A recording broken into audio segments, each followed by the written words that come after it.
Shadow Generations is finally here and has been getting numerous praise. Honestly, this is the first Sonic game in a while that I remember having a pretty smooth build-up. Jesus Christ, that's depressing!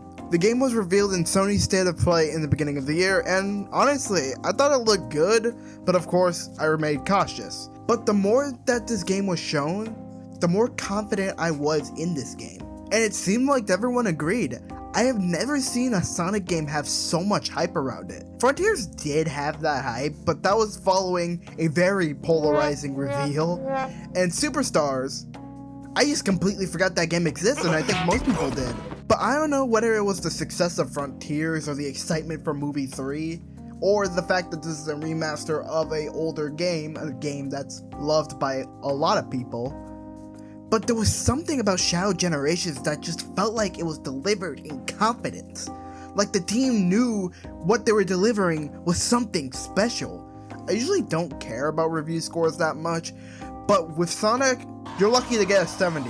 Which is why seeing this game get an 80 in Metacritic, that's never happened before, what the hell? So, I waited until midnight, played the game, and to be completely honest, Shadow Generations is the best 3D Sonic we have gotten in a long, long time.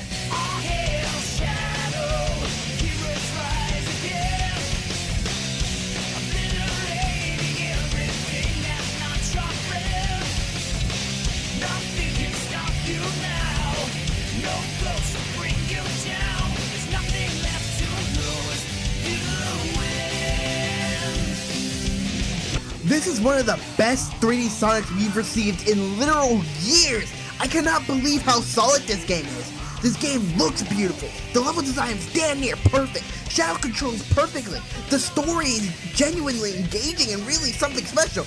This is amazing!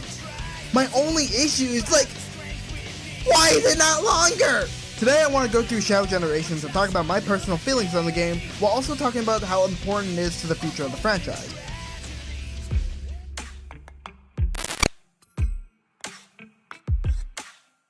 The story is probably one of the most solid stories we've gotten in a Sonic game.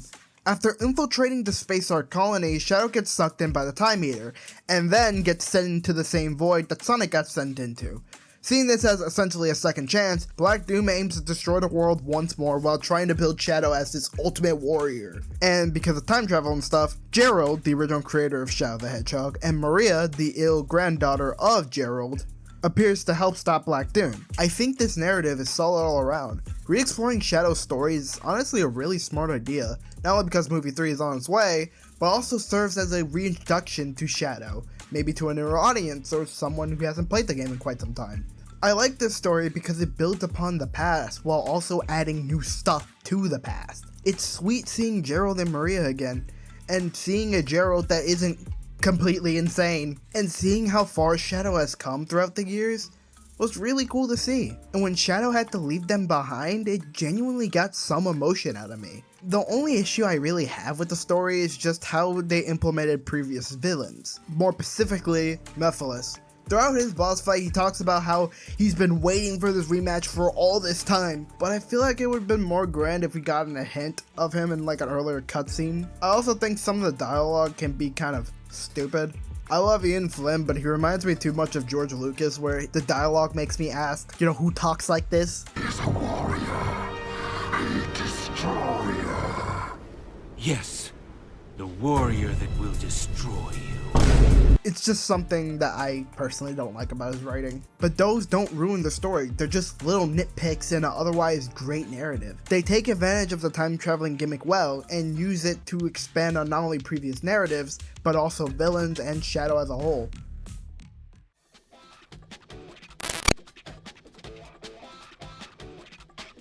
But none of that matters if the gameplay isn't good. Good thing the gameplay is actually incredible. Oh my god! They made a game! It's not a steaming pile of fucking shit! Shadow Generations controls very similar to Forces out of all things, which, hold up, don't click off the video! Do not click off the video yet! I know that sounds bad, but I feel like it controls like forces in a good way, if that makes sense. It feels way tighter. My issue with forces controls is that they were very unreliable. Like no matter what I do, I can never trust where the Hedgehog is going to go. But here, Shadow feels reliable. Like, I can actually see where I'm taking him. A good comparison, it controls a lot like Forces Overclocked, if you ever played that mod. Shadow also has some new abilities, which is his Doom powers. He has the Doom Spears, which locks on to enemies, stunning them, even allowing you to hit enemies you couldn't before. The Doom Blast, being able to lock enemies in the air and teleport into new areas. The Doom Spear, which allows you to just move in water with this weird stingray looking guy. The Doom Morph, which allows you to swim through these weird goop areas, things, and grapple onto other things. And finally, the Doom Wings, which allows Shadow to glide through the stages. All these abilities do take time to get used to, but once you do, they feel so nice and never stop the momentum. My least favorite abilities in Sonic games is where I have to stop and fight. The best kind of combat is where I have to take down the enemies quickly and efficiently. That's why homing attack works and why I dislike stuff like the avatar abilities. This not only works in the context of the level, but also allows you to explore the level more and get a feel for your surroundings. Speaking of the levels, they're stellar. A lot of these levels are some of the most well-designed levels in the franchise. They're based off older levels, stuff from Adventure, Heroes, 06, even some newer games like Forces and Frontiers. I even like the explanation on why they're here, basically being stuff from the past and stuff from the future. Do wish they had stuff from Shadow the Hedgehog though. Like, it's weird that Shadow got another game, yet outside of the story gets no mention of his OG game. Like, come on, you can throw Glyphic Canyon or Cryptic Castle in there. But still, the levels they chose were really dope, and so much stuff is baked into these levels. They feel like a blend of Unleash's more open-ended and cinematic take on the boost formula, and Generation's more hallway-like, obstacle-based platforming take on the boost formula. The game takes the best of that formula and expands upon it so well. Everything just feels so natural in this game. I even love the cutscenes mid-level.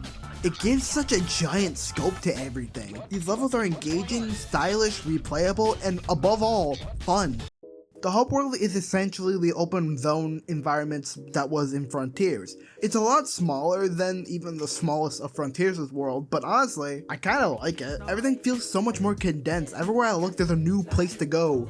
It definitely feels like it's using Frontiers' engine, but it feels improved, you know? The level structure is basically find a level, beat the level, do some challenges to get the key, and beat the boss. It's very fun, and I hope we get a full game like this. Hell, continue doing the open zone stuff, but maybe do more with the boost formula, you know? Maybe have two teams work on the boost games and have another team work on the open zone stuff. I would love to see that. Hell, even a better idea. Why not have Shadow do boost games from now on and have Sonic do the open world stuff? I would love to see more variety in the Sonic games, especially since it feels like we just got out of a really bad run of just nothing but the same slop. It's nice to see some variety in the franchise now.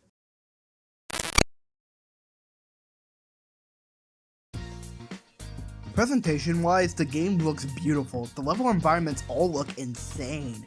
Sunset Heights, Kingdom Valley, and Rail Canyon are my favorites visually. I love the animations too, they're so expressive and filled with so much life. I don't know why it took so long to get Sonic animations to be on the same level as other platformers, but saying that out loud, Jesus Christ, what's this franchise come to over the past few years?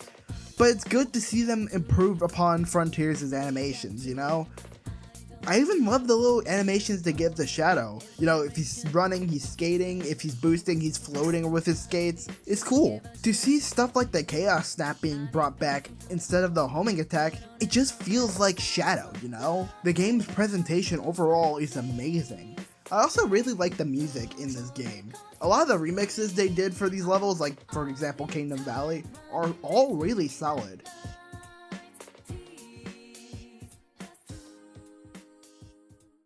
I think this game's amazing. Sonic Team has made something that's not only could be the basis for something new, but also something special. All made with a game that just on its own is fantastic.